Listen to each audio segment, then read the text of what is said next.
आसाम मेस कछारी माहारि आफादा दिसपुराव मोनसे खौरांगिरि मेलनि गेजेरजों बर'-कछारी वेलफेयार अट'नमास काउन्सिलनिफ्राय 160 मेस कछारी गामिफोरखौ थाबैनो दानख'नो दाबि दैखांदों।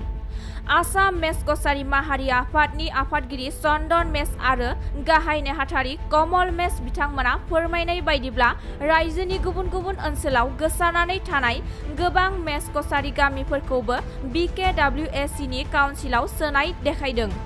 बेखौ माब्लाबाबो आसाम मेस कछारी माहारि आफादा गनायना लानाय नङा।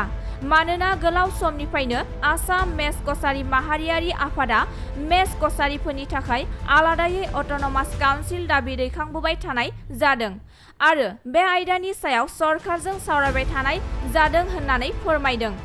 थाबैनो 160 गामिखौ BKWACनिफ्राय दानख'ब्ला गणतान्त्रिक राहाजों सोमावसारनाय जागोन होननानै फोरमायदों। खौरांगिरि मेलाव मख'नाय आफादफोराबो बाहागो लायो। मेस कछारी आइजो आफाद, मेस कछारी लाइमोन आफाद, दुलाराय मेस कछारी फरायसा आफाद आरो मेस कछारी जौगाखां आफादा बाहागो लायो।